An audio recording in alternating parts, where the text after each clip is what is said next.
Tidak ingin lahan pertaniannya rusak oleh bahan kimia, Rianto, seorang petani warga desa Gading Kencana, Kecamatan Tulang Bawang Udik, Tulang Bawang Barat, memproduksi sendiri pupuk organik cair untuk tanaman di kebunnya.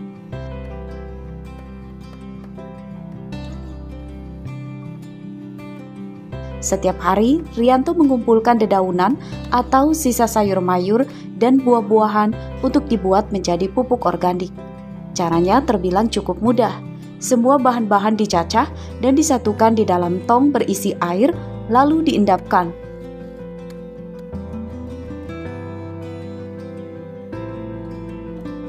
Beberapa hari kemudian, air hasil endapan disalurkan melalui pipa yang sudah disaring dan ditampung di sebuah wadah. Hasil pengendapan tersebut kemudian bisa digunakan untuk memupuk tanaman.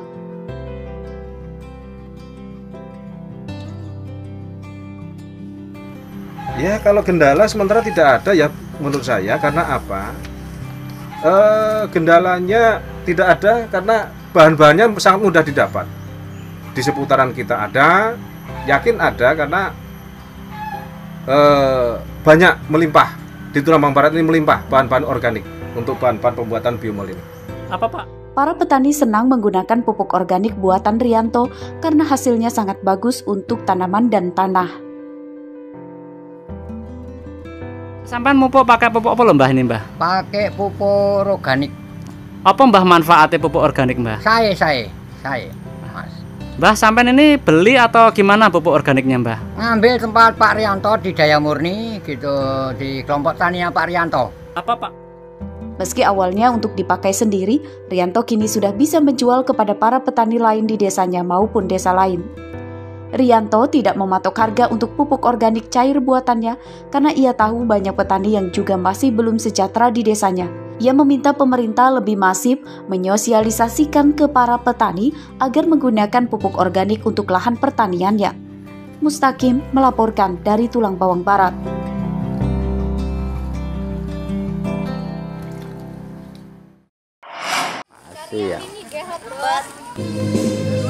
Uji coba penanaman jeruk siam dan BW yang dilakukan oleh kelompok tani di Desa Ibul Jaya, Kecamatan Hulu Sungkai, Lampung Utara pada Sabtu pagi memasuki masa panen perdana.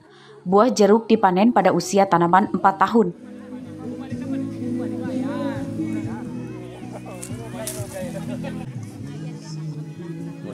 Budidaya tanaman jeruk di lahan 3 hektar ini bagian dari uji coba di bawah pendampingan Dinas Pertanian Lampung Utara.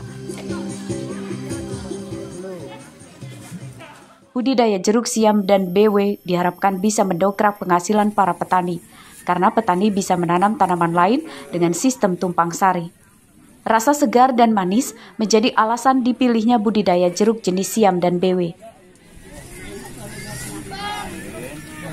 Di Kabupaten Lampung Utara hanya beberapa kecamatan yang mereka menggalakkan, tapi insya Allah di Kecamatan Lampung Utara beberapa kelompok tani mereka semangat dalam rangka membudidayakan tanaman jeruk di kelompok-kelompoknya masing-masing. Panen perdana jeruk keproksium di Desa Ibul Jaya di kelompok tani maju. Harapan kami dari petani, mohon bimbingan dan binaan dari bapak-bapak yang terkait, terutama dari Bapak Kepala Dinas Pertanian.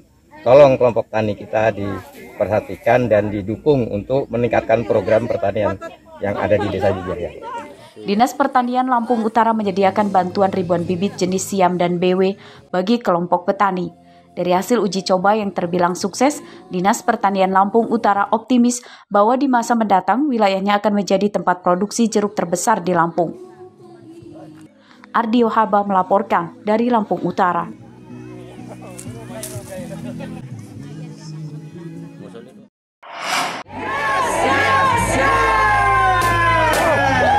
Peringatan Hari Ikan Nasional ke-8 di Lampung digelar secara meriah di lapangan Saburai Bandar Lampung pada hari Jumat lalu.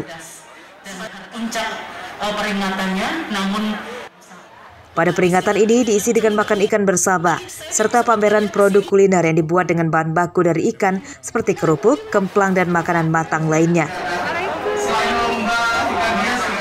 Hari Ikan Nasional yang diperingati setiap tanggal 21 November ditetapkan oleh Presiden Susilo Bambang Yudhoyono pada 24 Januari 2014. Peringatan Hari Ikan ini sekaligus sebagai ajang kampanye agar masyarakat gemar makan ikan.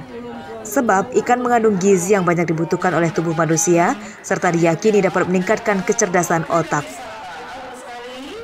Hal ini menjadi tugas yang diamanatkan kepada Kementerian Kelautan dan Perikanan untuk terus menginisiasi program dan kegiatan agar masyarakat Indonesia lebih sehat dan cerdas dengan mengkonsumsi ikan. Dan kemudian termasuk di dalamnya adalah kita diberikan tugas untuk mendukung penurunan stunting melalui Peraturan Presiden 72/2001. Menginisiasi agar masyarakat lebih lebih ada kemauan, lalu kalau dia sudah menjalankannya ada peningkatan untuk mengkonsumsi ikan. Ikan itu ada ikan laut dan ikan darat, tapi masyarakat Lampung ini kan banyak menggunakan ikan darat. Oleh karena itulah saya ingin masyarakat terbiasa. Dari data Badan Statistik Provinsi Lampung pada tahun 2020, Lampung memiliki total kebutuhan ikan sebanyak 265.191 ton. Kebutuhan ikan juga tercukupi dari perairan Laut Lampung serta hasil budidaya ikan air tawar yang tersebar di 15 kabupaten dan kota di Provinsi Lampung. Arsadi Saputra melaporkan dari Bandar Lampung.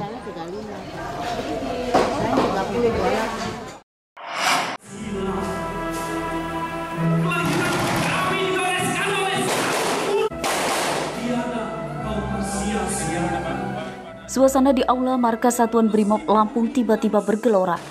Bunyi letupan senjata api berdentum silih berganti mengiringi suara seseorang membawakan syair kepahlawanan yang menyayat hati. Di bagian tengah satu regu personil Brimob membawa meja berisi tumpeng dengan hikmah. Prosesi itu menghiasi hari jadi Brimob Polri ke-76 di Lampung Minggu siang. Selain dihadiri oleh para perwira polisi dan pejabat Pemprov Lampung, acara ini dihadiri oleh pasukan personil Brigif 4 Marinir BS Lampung. Kehadiran Marinir dalam HUT Brimob ini membuat haru karena ada sinergi kedua pihak demi negara. Brimob Lampung mendapat perhatian khusus dari pemerintah pusat. Ke depan, Lampung akan benar-benar menjadi penunjang ibu kota dengan dibentuknya Resimen Ketiga Wilayah Barat.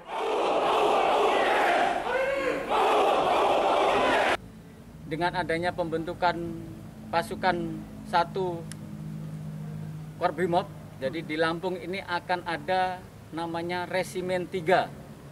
Resimen 3, pasukan 1 Korbrimob Polri.